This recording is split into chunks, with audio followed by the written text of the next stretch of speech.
International. I'd like to thank you for coming to this press conference. Dr. Willner, MD, PhD, will be giving an explanation in just a moment on what we're doing here and what he will be doing with our volunteer, who is Kim Freyes, who is an HIV positive individual. Today, Dr. Willner will be infecting himself. He will first explain what he will be doing, as well as why he will be doing. Directly after his inoculation, Dr. Willner will be explaining any questions that you have. There will be a question and answer period. And I would like to take this opportunity to welcome Dr. Willner.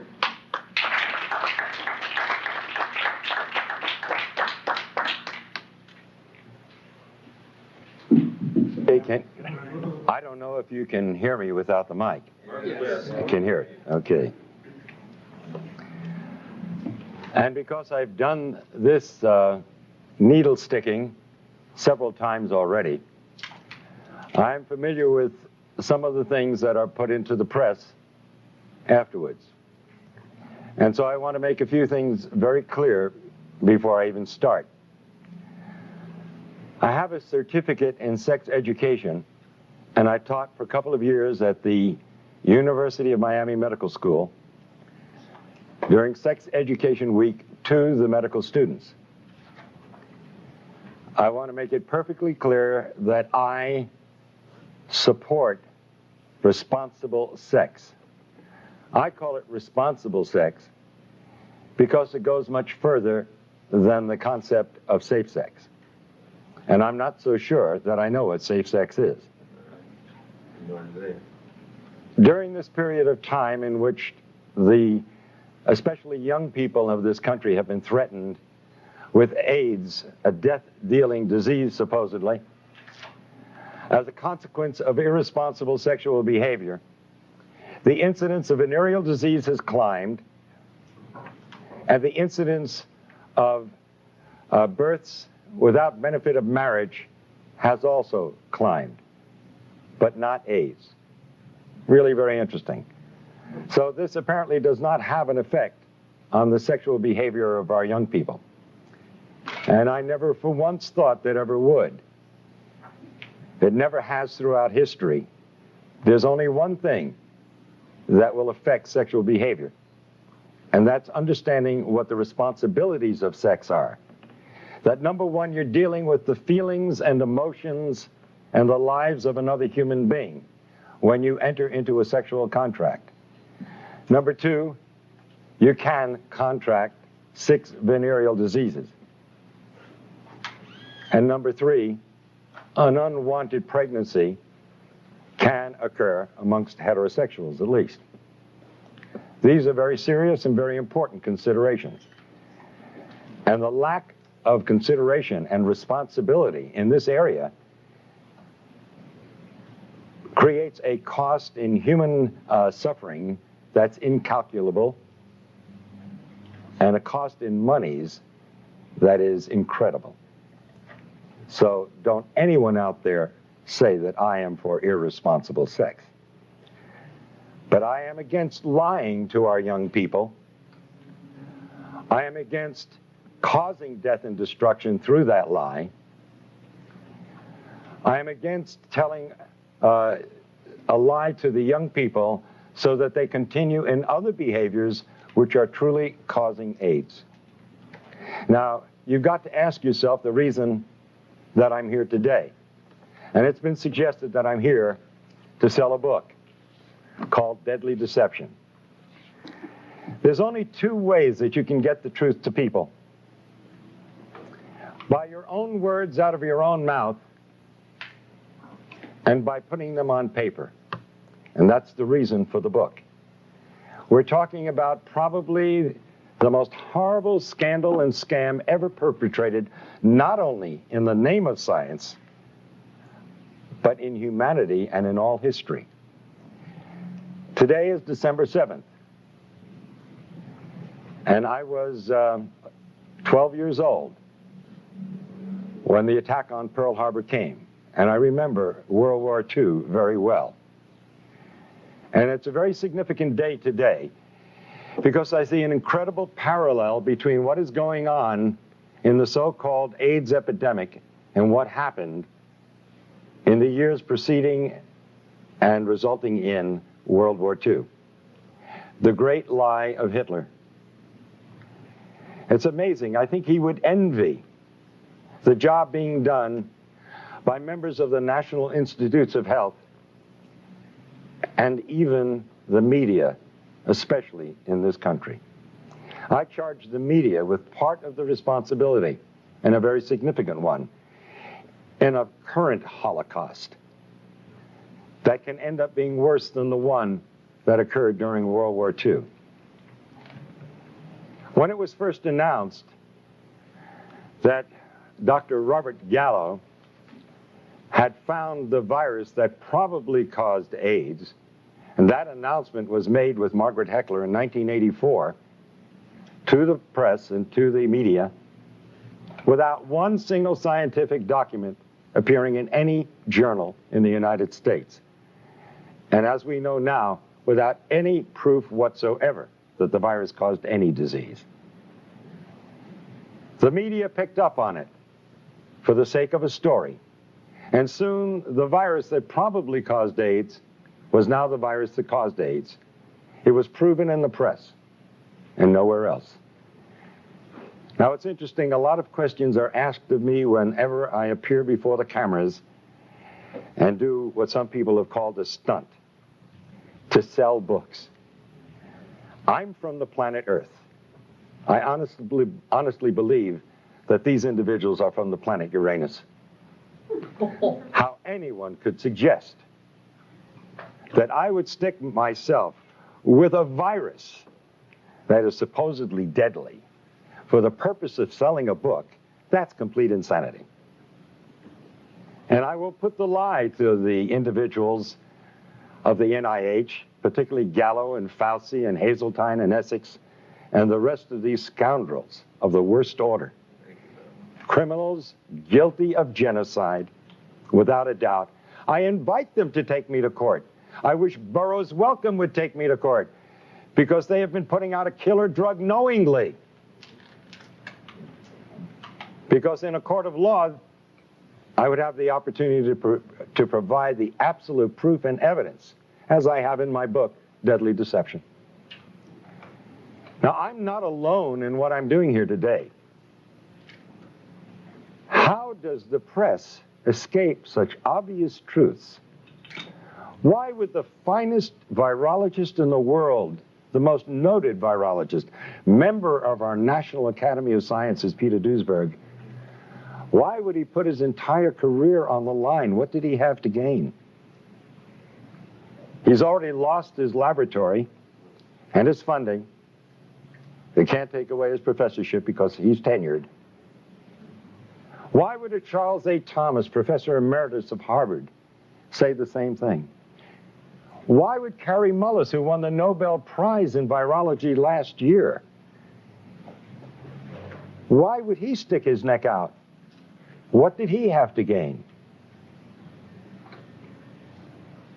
These are the questions reporters should be asking. And in order to sell a book, I would inoculate myself with a virus that supposedly is deadly. Ever think that maybe we all know something that you just don't get? That if you take the virus out of the equation, you have a perfectly understandable disease with a perfectly understandable answer. And I might remind you, in case you are not aware of it, and if you haven't read my book, that we have known what causes acquired immune deficiency diseases for at least 70 years. It's in the medical textbooks. It's there for you to read. Number one cause on the face of this earth is malnutrition and starvation. That's African. Look to the headlines of the October 3rd issue of the London Times, Sunday Times last year. And the inside headlines that screamed across 2 pages, the plague that never was.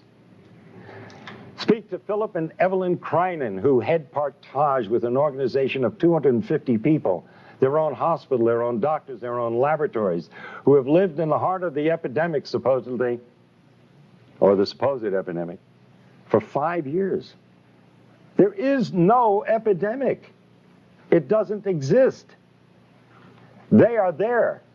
They're not some character who goes through from the World Health Organization and says, oh, I've seen the people dying. Of course you have. We all saw them on television in Somalia.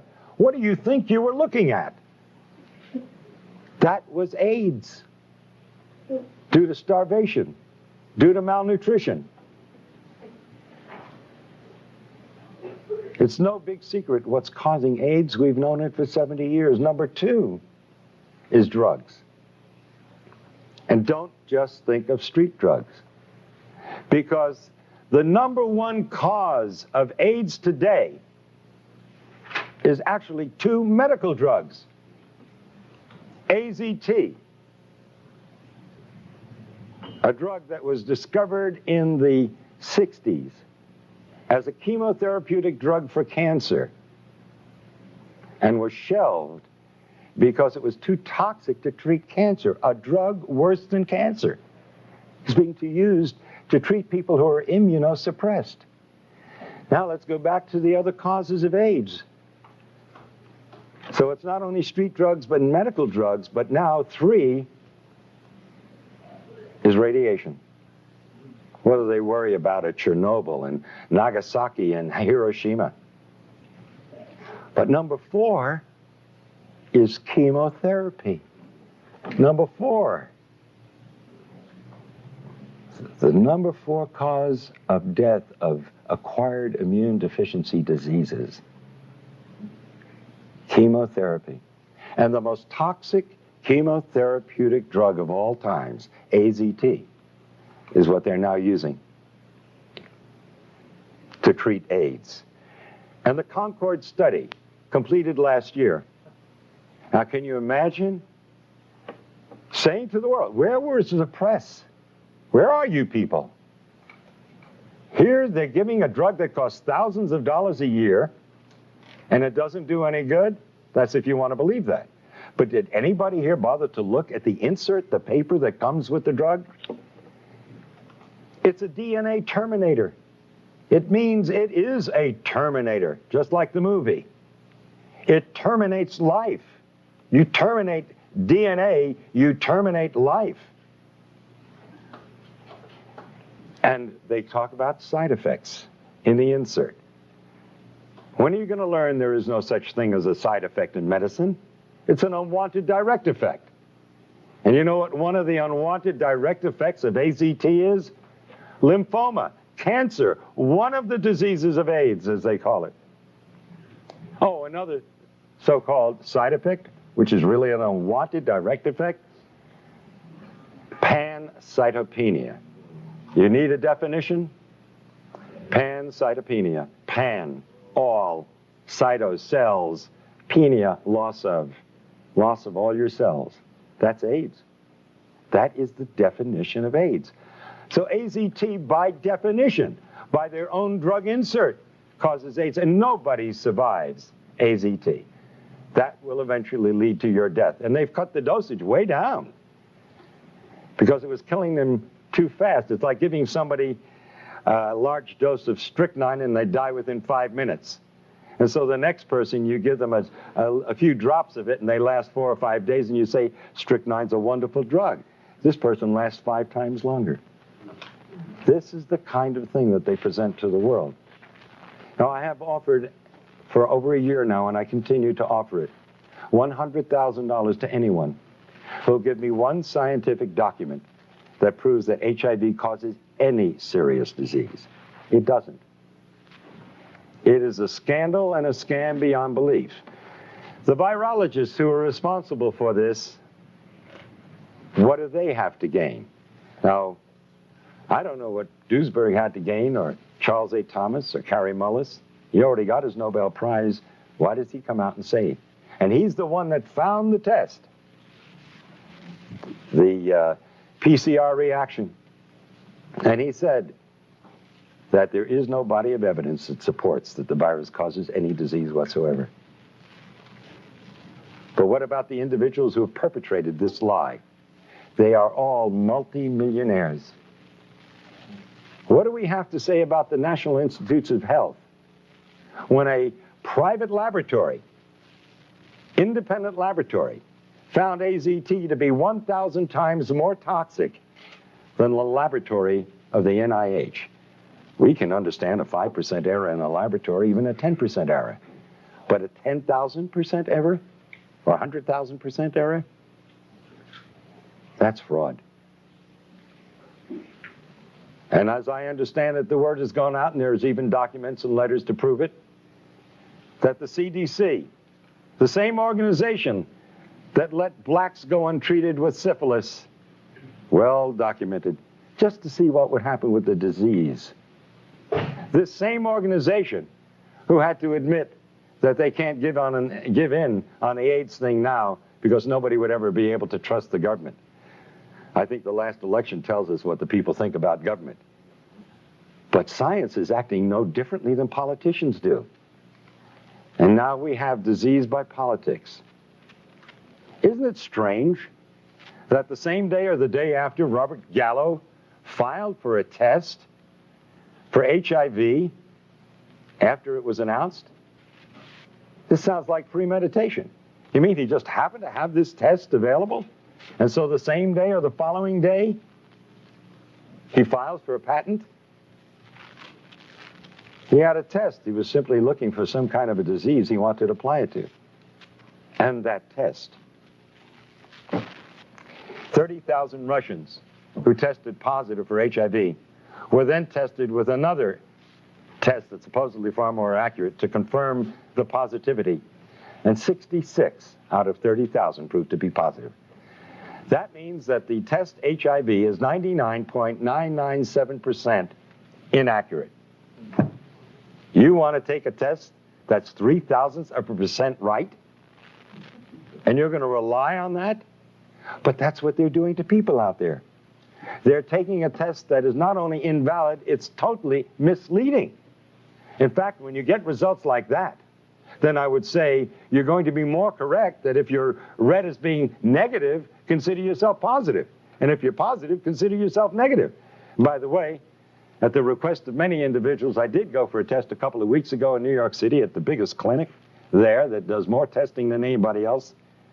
And the doctor who ran it was bragging about the fact that he did more. When I told him about the book I wrote, he said, "Shh, don't say anything. My patients might hear." Okay. I tested negative. And of course, Fauci said that you need, or when he was answering what I did in Cleveland a week ago, he said, well, he's going to have to stick himself 300 times to transmit the virus. Where are you people in the press? 300 times to transmit a virus? You cannot have an epidemic under those circumstances.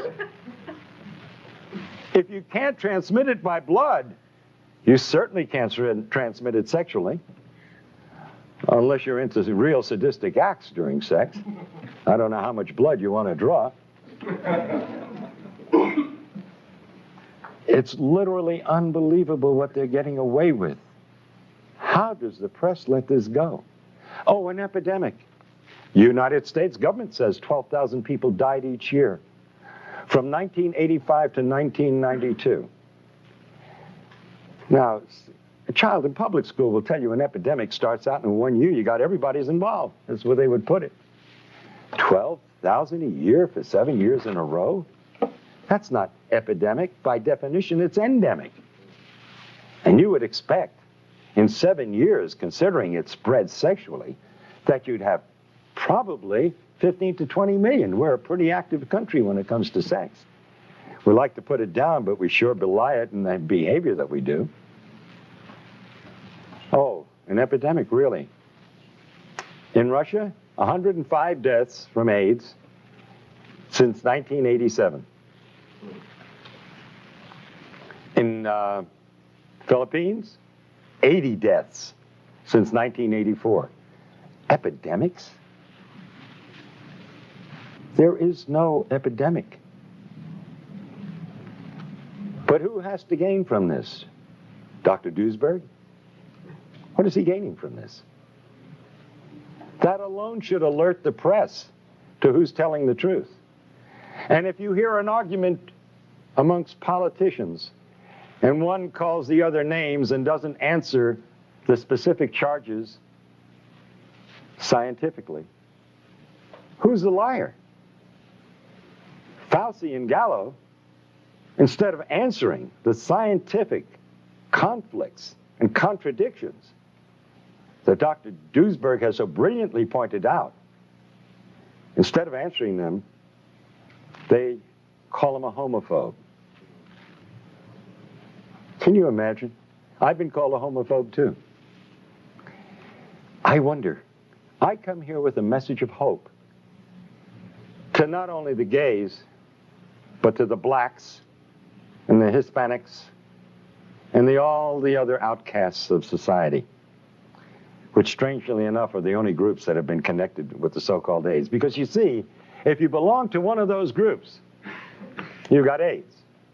But if you don't belong to one of those groups, you get the respectable diagnosis of you have tuberculosis, you have lymphoma, you have leukemia, you have Kaposi sarcoma, pneumocystis pneumonia, 30-plus diseases.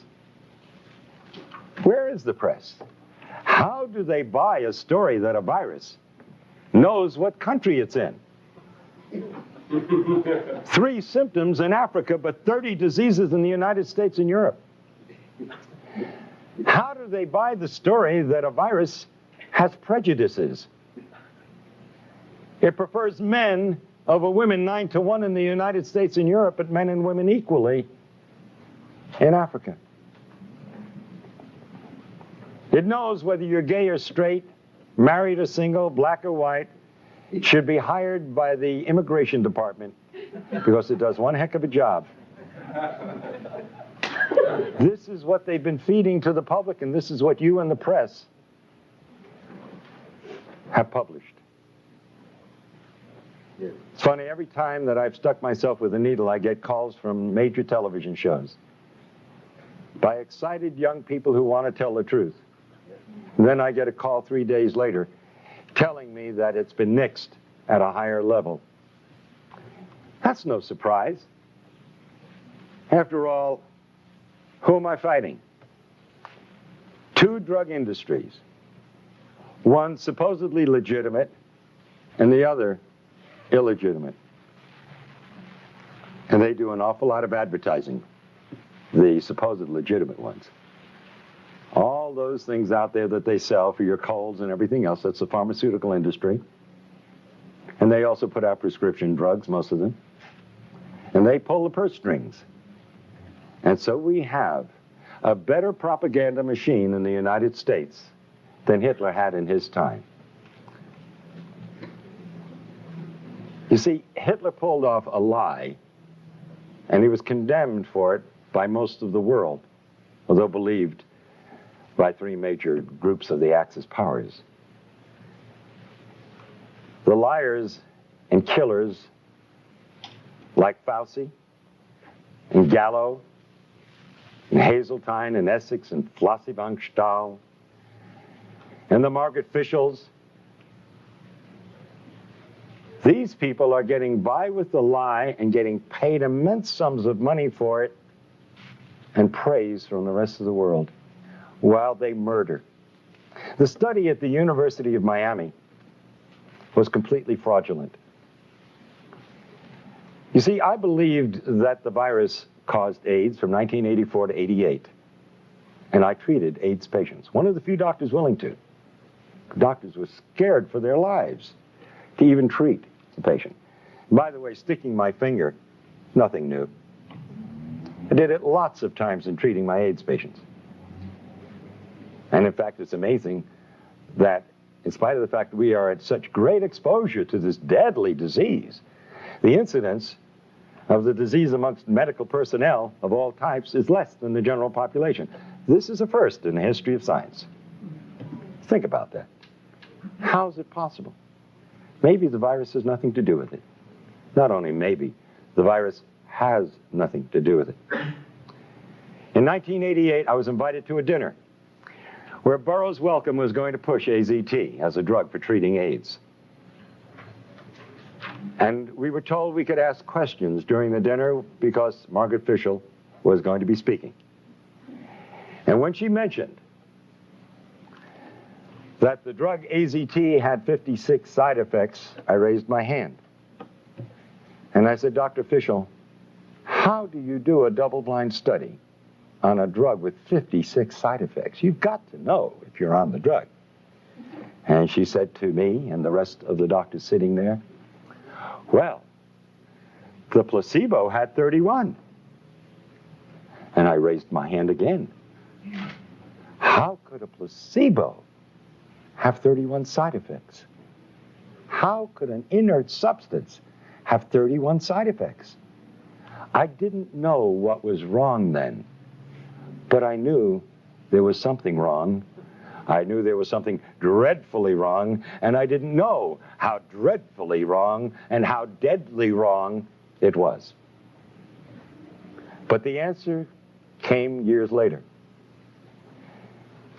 The FDA, as you probably know, released AZT after 4 months of a proposed 6-month study. They cut it short because one group in this double-blind study where nobody knew who was on what, one group was doing better than another group.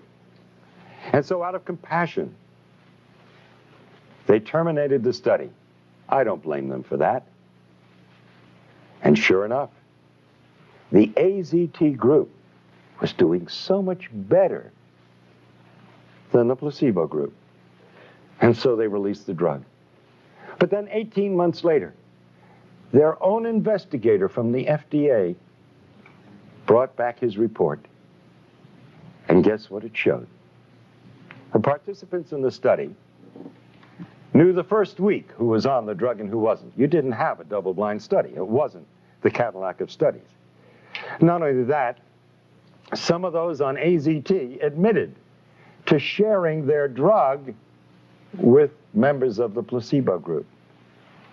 That explains the 31 side effects in a placebo group. Some of them were taking AZT. Side effects. But, and by the way, that makes it a complete washout as a scientific study. Right then and there, the drug should have been discontinued, called back. But then came the kicker in this report. The individuals on the AZT in the 4 months of the study received 6 times more blood transfusions than the placebo group. What happens when you get a blood transfusion? You look better, you feel better, and you live a little bit longer. But the most important question and lesson from all of this, you must ask the question, why did those on AZT need 6 times more transfusions in a 4-month period than the individuals on the placebo? Because you're dealing with a killer drug, and you need those blood transfusions to survive, and coincidentally, they made you look a little bit better and healthier than the other group. And then, after I go through all this, invariably, somebody's going to ask the question, so what really causes AIDS? And I have to say it 10 times or 20 times in my book, and I'm going to say it again now. We have known for 70 years why the other individuals in the study died. The number one cause is malnutrition and starvation. Well, to an extent, that was true of some of these individuals, but only true because of the second reason. The number 2 cause is drugs. You recall, you fellows and gals in the press, a couple of weeks ago, you reported in your newspapers that we were killing off our senior citizens with too many drugs. And how do you cure them? You get them off the drugs. And how were these people dying of so-called AIDS? From the number 2 cause, drugs. Both medical and street drugs. But one in particular that stood out and has been linked by 24 scientific papers with Kaposi sarcoma, and that's poppers or amyl nitrite. It's very rare that you see a case of Kaposi sarcoma in Africa because they don't use poppers. And this is the first disease, human disease, we can't give to a simian monkey. And I'm talking about legitimate diseases. Because you see, the virologists have been coming up with more diseases than you can imagine. And haven't you bothered to notice most of them never pan out? They disappear from the headlines, and they're never heard of again because they weren't diseases really in the first place. Like SMON, a disease in Japan. For 15 years, they pursued viruses. And what did it turn out to be? Enteroviroform, a drug for diarrhea that they were using over there. Amazing, isn't it? And they spent 15 years and lots of millions of dollars, but guess what our virologists have done? Wow, they hold a candle to no one. For 20 years in Nixon's war on cancer, they spent over $20 billion looking for a virus that caused cancer. And they came up empty-handed. They not only couldn't find a retrovirus, which was the ideal choice because it doesn't kill cells, and it's multiplied by the cells, which is what cancer cells do, but they never found any disease that it caused. But guess what they chose for the scam of AIDS? A retrovirus. Already $20 billion in 20 years, we found nothing that it does. And we also found out absolutely it doesn't kill cells, because if it did, it would commit suicide. It needs the cell in order to replicate, to be alive. So the epidemic would be over before it began. It's impossible. But this is the virus. They've just spent another $20 billion in only 10 years' time. And they're asking for more. And now they want to give us a vaccine. See? Oh, will they make money with that? They not only have a test for HIV, which, by the way, is not for the virus. It's for immunity. Like I say, it's the first disease in the history of medicine. When you're immune to it, you're going to die from it. But now, they want to give us a vaccine. The test HIV tests for antibodies, not for the virus. Well, antibodies is what you get when you use a vaccine. You want to produce antibodies to fight the disease. I'm at a loss to understand. If we already have the antibodies, why do we want to create the antibodies? Kind of redundant, isn't it? Oh, by the way, if you take these very same antibodies and you put them in Gallo's culture in his laboratory, you just ruined his multi-million-dollar culture that he's making a fortune out of. Because you see, these antibodies destroy the culture. Does the press bother reading? Do they understand the English language? And yet you want to condemn me and say that I'm out for publicity? Well, what is it that Peter Duesberg is out for? He held the reputation, and still amongst honest scientists, as being the foremost virologist in the world. What is Kary Mullis out for? He just won the Nobel Prize. Why does he want to put at risk that incredibly marvelous reputation of being a Nobel Prize winner? Why would he put that at risk? Unless maybe there's still some honest scientists around.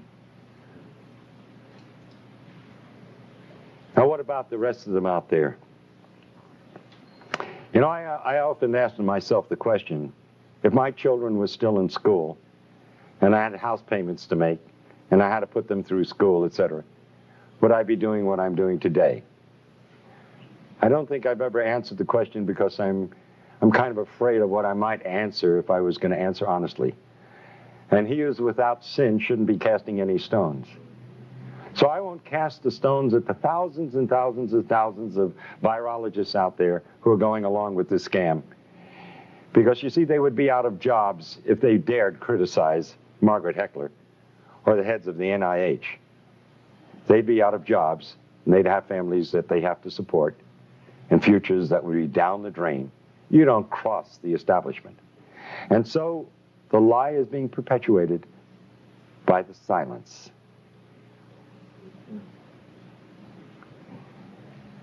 And even Gallo would say to the press in answer to the question, what does he have to say about Duisberg's challenges? And he says, well, if we're wrong, why do so many people believe us?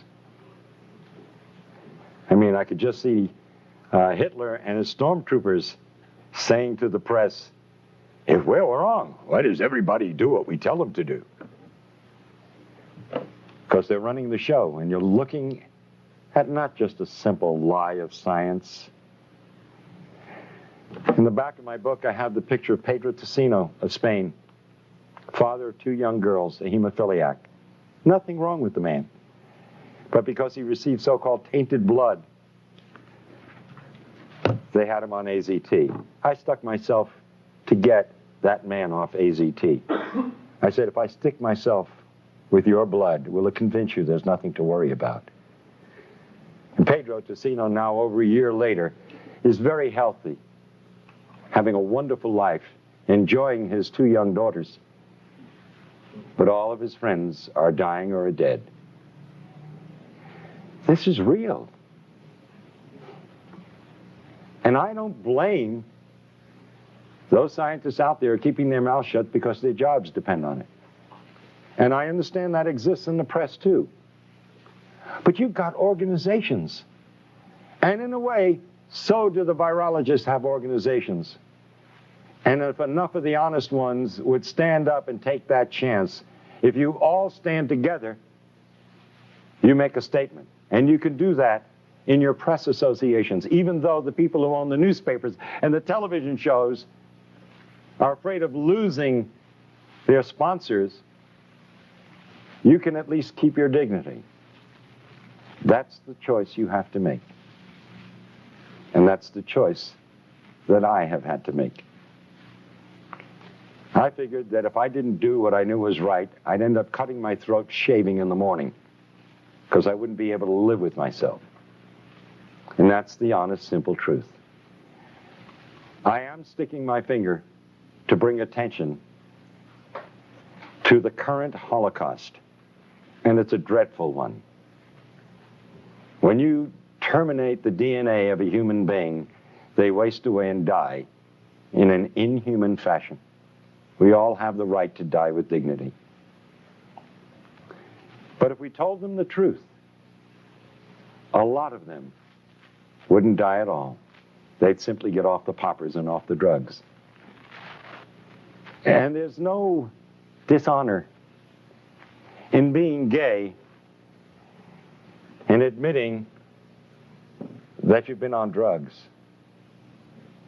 The decent human beings in this world will give you the support and help you, like we help drug addicts of all followings, so to speak. Those that would turn against you have turned against you anyway, because of what you feel and what you are. And there are even some religious groups who have turned against the gays and said it was God's vengeance. How can you believe in a loving God and believe that that God would cause such a terrible disease amongst humans? No, this is a man-caused disease. But we all make mistakes in life. And that shouldn't stop the compassion and the love and the understanding of decent human beings.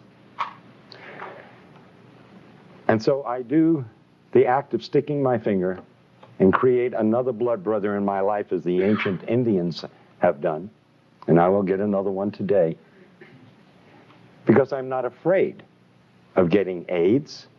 I know as a scientist that there is nothing to fear. I know what causes AIDS. I am not going to lie to others nor myself about it. I don't like sticking myself with a needle because it hurts. And if you've ever seen my expression on pictures, you know that to be true. So, Kim Freitas. Kim, are you here? Yeah. We're going to become blood brothers. Yeah. And please, to the press and to everyone else, I don't intend to stick myself 300 times because it wouldn't prove anything anyway. Oh, and might I say that a Dr. Gottlieb, who achieved fame for being the doctor that noted the first 4 or 5 cases of AIDS, who said to me on a radio broadcast the other night, he would believe me if I took a liter of blood. That's a transfusion of blood. And I said, you know, you must be mad. What is that going to prove? If you need a liter of blood to get AIDS, then nobody's going to get AIDS. Right. Yeah. In any case. Well, I got to do myself first, and then I have to do you. Yeah, but let me do your finger, okay? I mean, I got to do you first, right? All right. Excuse me. Then I'm going to do me. Excuse me, I have that backwards. All right. Wait a minute. I got to find. This is a heck of a time to lose my needle. There we go. Okay. Ladies and gentlemen, this is a typical butterfly needle set. If somebody has a scissor, it'll help. No, I got it. Okay. It's sterile. And usually we use it to take blood by sticking this in, and then we can inject things also. So, let's do that. We got this. Yeah. Okay. Now I'm going to... let me put my glasses on, okay? Good. I think you'd rather I do that. I got to tell you a cute little story. Shortly after my son was born many years ago, he's now 40, he got some kind of an infection or whatnot, and I spoke to the pediatrician at the hospital. I was an intern at the time, and he said, go home and give him a shot of penicillin. So I took the syringe and everything home, and my wife held Bruce over her shoulder, and I grabbed his little bottom cheek, and I go like this, and I stuck it right into my thumb, so. Careful. You can tell I don't like doing this, never have. Okay. Now, we want to get a lot of blood. There we go. Okay? There we go. Now, I'm wiping this needle thoroughly in this blood. And I say to my friends Fauci and Gottlieb and Galpin and Gallo and all the rest of those criminals, all right, that this is for the sake of humanity and no other reason. Oh, whoa, whoa. Right. And believe me, it hurts. You can move it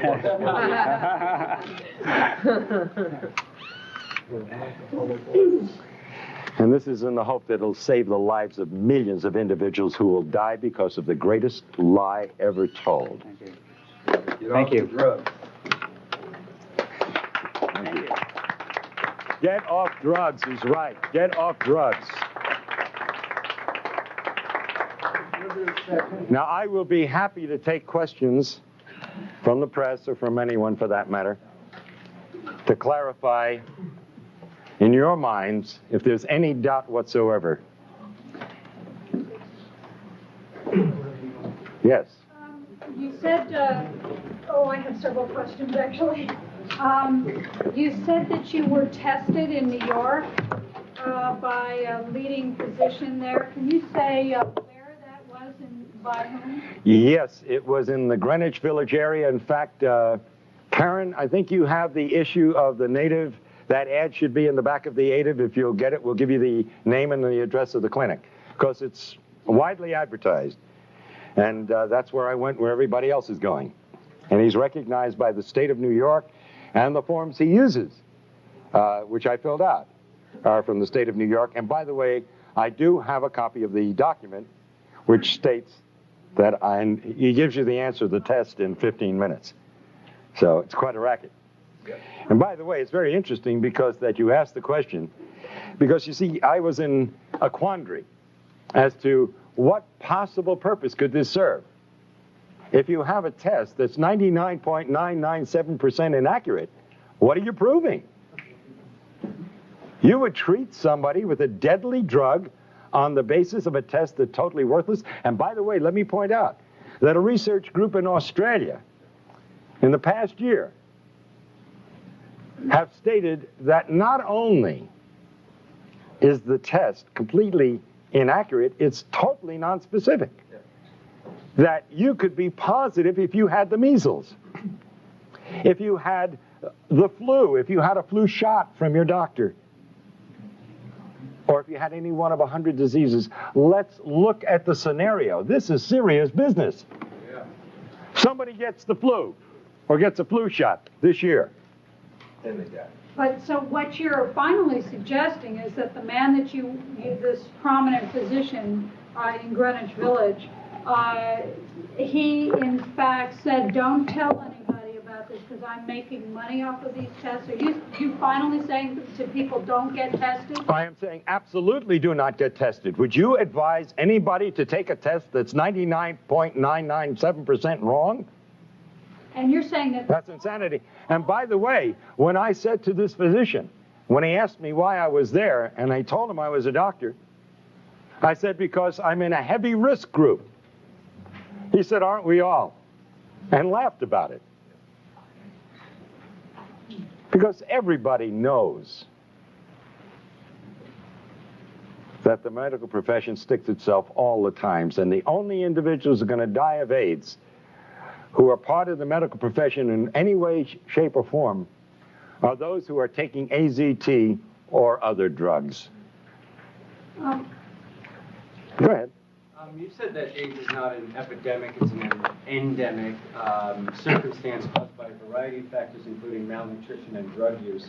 How then can you explain the years of potential life loss in the 250,000 plus people who have died of AIDS, according to CDC definition, where drug use has been going on for centuries, and suddenly we're losing people in their 20s and 30s because I'm not sure what you're... Okay, that's an excellent question, really. And you're using your head. That's the kind of question should have been asked of Gallo at the very beginning. And by the way, you said 20s and 30s, our healthiest people. Isn't it strange? You got a disease, the first disease in the history of mankind, that affects our healthiest? But what happened in the 60s? The drug culture began. What happened in the 70s? It heated up. At the end of the 70s, the gays came out of the closet and became an identifiable group. Now, I'll ask you, in a sense a redundant question, but yeah, I think it'll get the point across. I'm going to name 5 of 30 diseases. Tuberculosis, a new disease. Lymphoma, oh, that's a new disease too. Leukemia, oh yes, that's a very new disease too. Pneumocystis pneumonia, another new disease but lesser known. And Kaposi sarcoma, another new disease? No. These diseases and the other 25 have always been around. It's real easy, it's real simple to create an epidemic. You simply take a bunch of diseases and put them under one heading and then claim that one virus is responsible for it. Well, that's nonsense. First of all, let me offer the proof. The reason it appeared, which I think is the essence of your question, as though it were some new epidemic coming on, is because it appeared in a select population, the gay population. But it only is appearing in gays who are on drugs. Only. And especially. And substance abuse, right. And remember, by the way, too, that alcohol is a drug. And remember, these individuals, many of them, extremely promiscuous, would get one venereal disease after another, and they'd be taking antibiotics for these diseases all year long. And it's a matter of medical fact that antibiotics are immune suppressive. Now, let me offer one very important bit of investigative reporting for you. It was reported in the newspapers a couple of years ago that this HIV was found in blood that had been preserved in laboratories in the 1940s. They went back and looked at some of these samples. They found HIV, which, by the way, has been around certainly for thousands of years. But let's just use that one example. If we had HIV in the population in the 1940s, and we had homosexuals in the 1940s, and by the way, according to Kinsey, 10 to 15% of the heterosexual population preferred anal intercourse, where in the world was your epidemic? It wasn't suitable for a scoundrel like Robert Gallo in the 1940s. He wasn't old enough, or maybe he was born just about that time, for somebody to come along and to pull off a scam of this magnitude. And now they're caught up in a maelstrom. Now if the truth gets out, yes, it will deal a blow to the credibility of the NIH and the CDC and the FDA, and the AMA, and my God, it is sorely needed. Yeah. That blow is necessary to clean up the act. But then wouldn't habitual lifetime drug users all eventually come down with a syndrome that could be attributable to AIDS? Absolutely. In fact, these people, that is true. No, on the contrary. Remember, it's dose related. So it depends upon how many drugs you're using and how much of them over how long a period of time. Now, if you overdose, you never get to that point. Jim, Yes.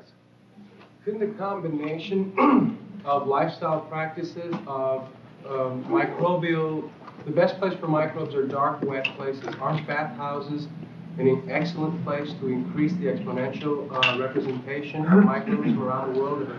If men who have had sex with 1,000 other men through the year have contact with those same men who themselves are very similar, do you think that that adds an incredible amount of immune suppression that is not suffered by the rest of the population who does drugs or those other things? Do you think that that has? Well, I don't know. You see, the Romans and the Greeks had bathhouses, and there's no evidence that pardon me? Not with ecstasy, MDA, poppers, and all the things that were going on. I agree that MDA and all the rest of these drugs are causing immune suppression. Now, I don't believe that sex itself causes immune suppression, but I do believe that recurring venereal disease will cause immune suppression.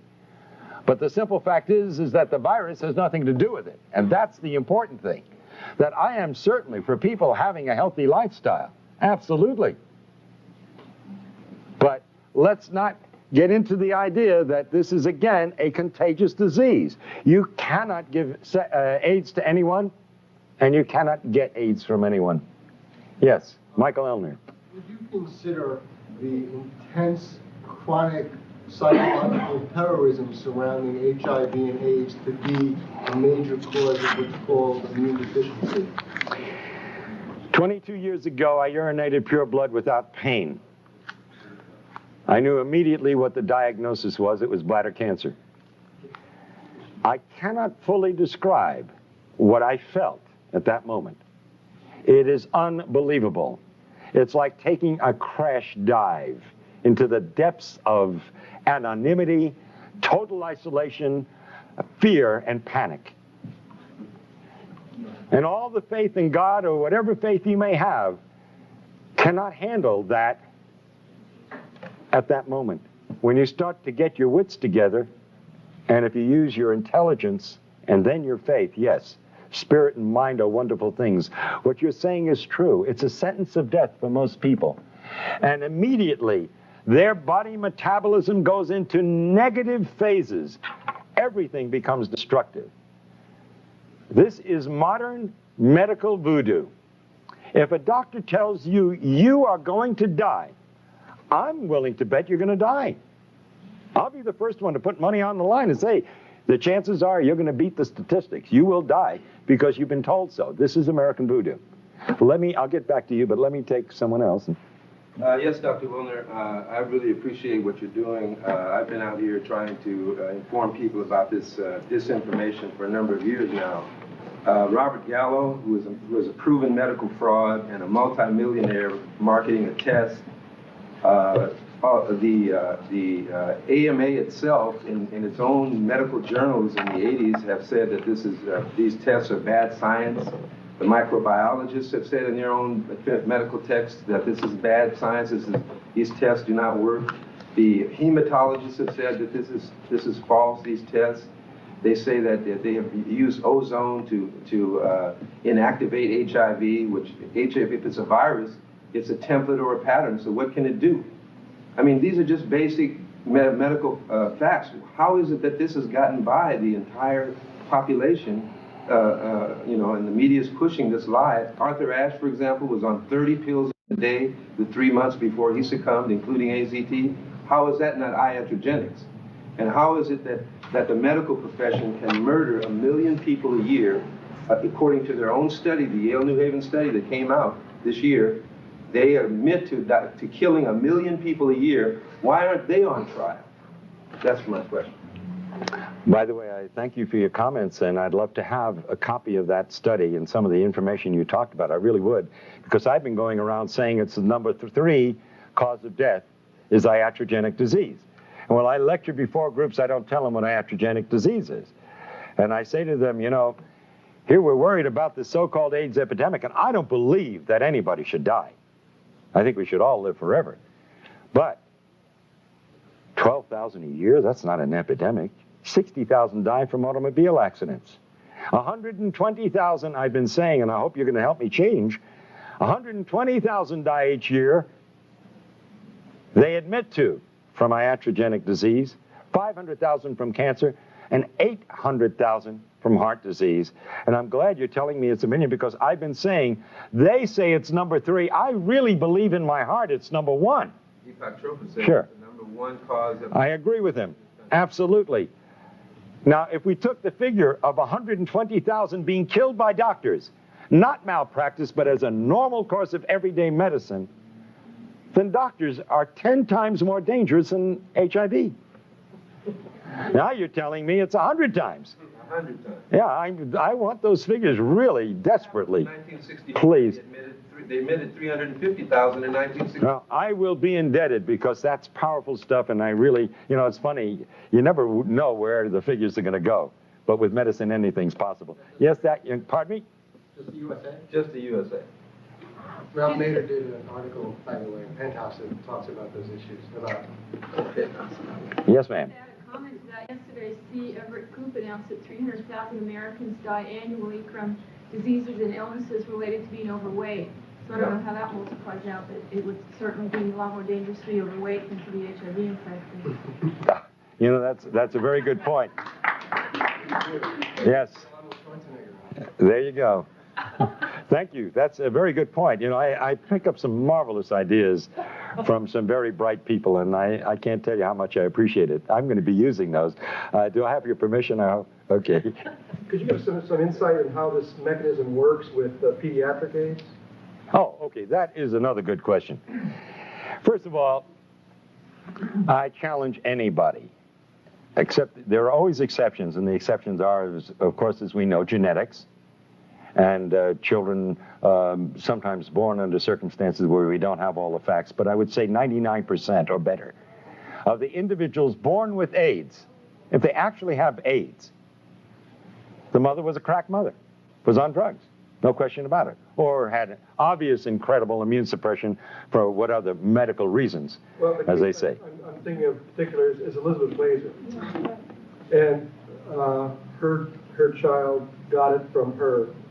She had a blood transfusion before the birth of the first child. It was with tainted blood at Cedars-Sinai. She then passed it on to her child. She passed on HIV. The story, yeah. Okay, let's call things HIV, not AIDS. Right. Now what happened? The child, after about 3 years, got very sick. They didn't know what the problem was. Mm-hmm. The doctor said nobody knows what it is. They finally did an HIV test on the child, found out that she had it, and then she died. Ariel died. But there's a gap there. They found out she's HIV positive, and then she died. How much time and what was done in that period of time? I can't answer that question. I mean, listen, I was in the practice of general medicine for a lot of years. I had one of the largest practices in the state of Florida. And I can tell you, I treated a lot of kids over a period of time that got very ill in their first 3 years of life. You mean they had AIDS? The test said they had. Now, they did a test. I will guarantee you, I don't know what she died of, and I can't answer. But I will tell you, these kids who are diagnosed as HIV, if they're given AZT, they will die of AIDS. Absolutely. Most of them will not die, just like most of the kids I treated did not die. But I had an occasional child that ended up with a meningitis and died. By the way, our current Miss America, who's deaf and dumb, got DPT. That's what made her deaf and dumb. What is SIDS? Yes, sudden infant death syndrome. Yes, now we'll go back to you. Go ahead.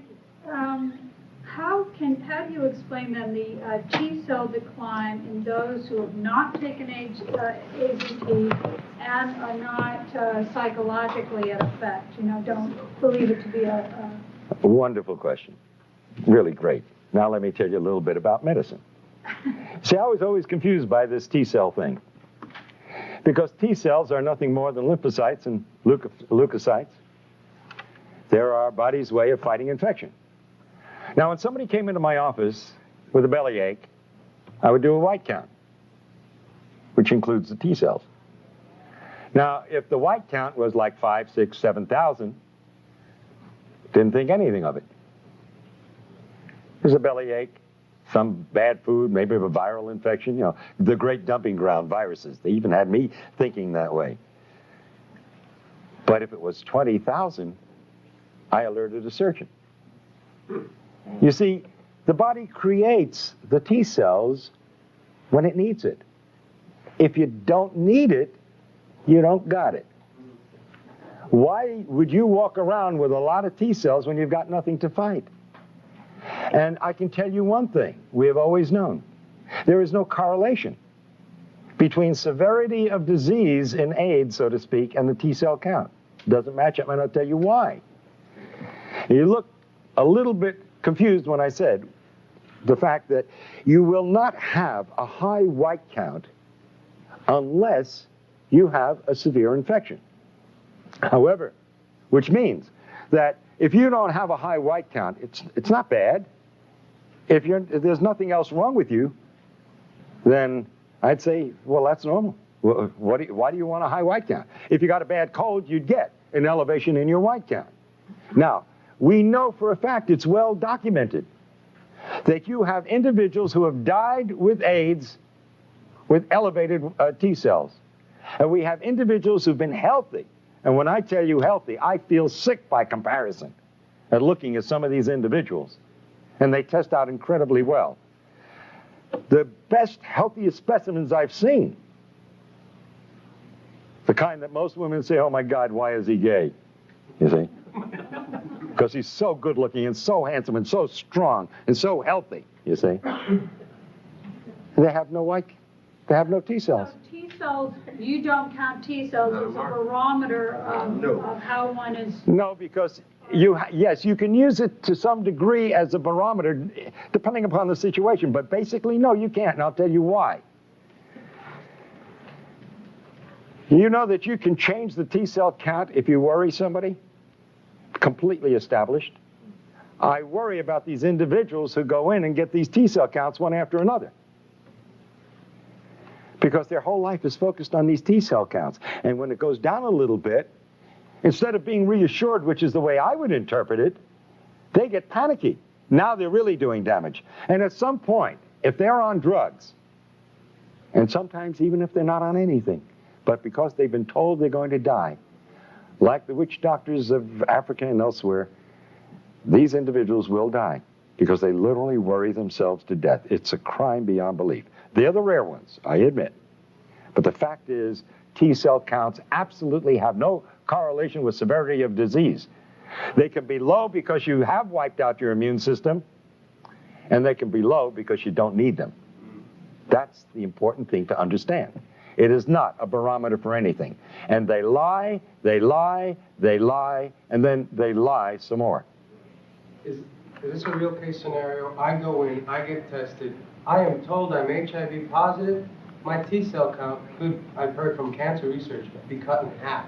In other words, 50% of your T cells go on strike, the other 50 keep working. I got news for you. The other scenario can happen too. It can go wild, go way up. Yeah, but if it goes down because I'm told I'm going to die, isn't that enough to get me on AZT? Oh, sure, absolutely. And once First of all, let me tell you something. The CDC that let syphilitics untreated when they had drugs that could have treated, just to observe, this same CDC has already admitted that between 40 and 60% of the cases listed at AIDS were never even tested for HIV. And not that it makes any difference, because the test is meaningless. So could this scenario also happen? I take AZT, because it is a foreign invader, my T cells will go up. Yes, they initially do. And that's exactly what happens. When you challenge the immune system, which AZT does, you get an initial rise. But then the AZT begins to do its dirty work and suppresses your entire reproduction of your T cells, and eventually it goes through the floor. Absolutely. That is the scenario. Yes, we're going to try to finish one or two more of your questions. You say that HIV is somewhere in this. You say that HIV itself is a harmless tissue. It's an innocuous retrovirus. Are you then saying that as you said earlier about you don't know what safe sex is, that if I go back and report to my gay and lesbian readers, young gay men in particular, and there has been a rise in incidence among young gay men of HIV, again, with the test that you don't believe in. Right. But, Well, it means nothing. Until you give me one single document that proves HIV causes anything, it's meaningless. okay, but what I need to, here's what I need to Yes. Mm-hmm. Is HIV sexually transmitted? No. Shall I go and report to these young gay men that they need not worry about practicing safe? HIV, this harmless virus, can be sexually transmitted with incredible difficulty to the point where it becomes meaningless. All right? That hasn't been proven. Right, and that hasn't been definitely proven. By the way, in one of the studies which they were presenting of 25 males where the semen was examined, who were HIV positive, they were able to demonstrate only in 2 out of 25 the virus, and they only found 1 in 1,000,000 cells. That is not disease. There's no way in the world, and especially with a virus, a retrovirus that supposedly is killing off the cells it needs in order to replicate, even if you transmitted 1 virus, and it did kill off, and it was this terrible disease you say it is, there's no way it could cause disease. It's impossible. The lie is so compounded and so idiotic and so unbelievable that you literally have to fight your way out of the maze of these lies. They are all unadulterated lies, and the men responsible for them, and women, belong in jail. Yes, and then we'll just... Arthur Ashe, Magic Johnson, and Ms. Glazer, the late Ms. Glazer, were all unable to infect their partners, even though they had years of unsafe behavior. Rock Hudson's lover. So there's considerable evidence that this is not the case. You know, they say you have to inject yourself 300 times your IV drug use and you're given 3 needles to protect them. No one said that the drugs might cause AIDS. And in our experience in New York, with certainly the largest population of AIDS cases, there is a clear-cut thing that anyone looking at it will find. The people using drugs develop the diseases called AIDS, and the people who aren't recover their health. It's that simple. Yes, and by the way, for that population that you're writing for, let me simply point out, again using the government's figures, they say it takes an average of 1,000 acts of intercourse over 10 years in the United States and 10,000 acts of intercourse over 10 years in Africa to transmit the AIDS virus. That's twice a week in the United States for 10 years on an average to transmit the virus. In Africa, that's 20 times a week on an average. And if you know what the bell curve is, there's got to be some individual out in Africa that's doing it 200 times a week. I want to meet that individual. And now let me give you a set of figures which you must produce for your readers, please. The World Health Organization says that the annual conversion rate in the United States for HIV is 1 to 1.5% a year. Now, according to the figures given us by the CDC, there are constantly, for 10 years now, 1 million HIV positives in the United States. Now, that defies all definitions of an epidemic. How does it stay steady at 1 million if this is an epidemic that's going to kill everybody? And by the way, their predictions from 10 years ago were 91% wrong as far as deaths were concerned. Think of that. Now, hold on. 1 to 1.5% per year would average out to 67.5 years for everybody who's HIV positive in the United States today to become full-blown AIDS. That's the annual conversion rate, published not by me, by the World Health Organization. But in Haiti, it's 1/10 that. So if you're HIV positive, I would advise all your readers to go to Haiti. They got a 10 times better chance of survival if they go to Haiti. Because there it will take 1,000 years for everybody, this is World Health Organization figures, for everybody who's HIV positive today to become full-blown AIDS. But hold your hats, hold the presses, young lady. Tell your readers this, and I quote the World Health Organization. Maybe I should put my hand like this while I say it. But they say that in Zaire, you have 100 to 150 times better chance of survival if you're in Zaire than if you live in the United States. In other words, it will take 25,000 years for everybody who's HIV positive today to become full-blown AIDS. Now, I think you ought to urge your readers, all those with compassion and with heart, to take the first plane to Zaire and to stop anyone on the street and ask them, are you HIV positive? And if they answer in the affirmative, I think you owe it to them as a conscientious human being to say, sir or madam, are you aware that in the next 25,000 years, you're liable to die of AIDS? Those are government figures, they're not mine. The ridiculousness of it demands that you print those figures, that they give them to your readers. Isn't it interesting that Africa and Haiti have similar situations in North America and Europe? Although Africa is closer to Europe, you would think that infectious spread would spread closer to the center of the origin. The answer is very simple. Malnutrition and starvation can lead to death, and at a very variable rate depending upon the malnutrition. But AIDS due to drugs is a much shorter period of time. And iodocanol is a drug from Ciba-Geigy, or no, LaRouche, I think. They've been injecting people in Zaire and Angola and in Haiti with this iodocanol since the 1970s. And this is a hepatic drug. This kills the liver. And the liver is your biggest filter of your blood in the body. And if you destroy the liver, it has more than 500 functions in the body, then you're dead.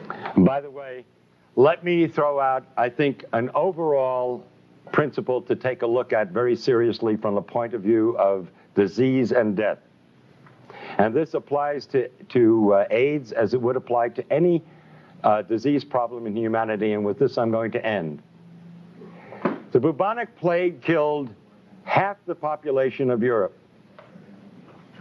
The question you must ask and must answer, if you're going to be a rational thinking human being, is why didn't it kill the other half? In the United States, in 1919, 18 million people died of the flu. My question is, why didn't the other 92 million die? The answer to that, and every reporter owes it to their readers, is very simple.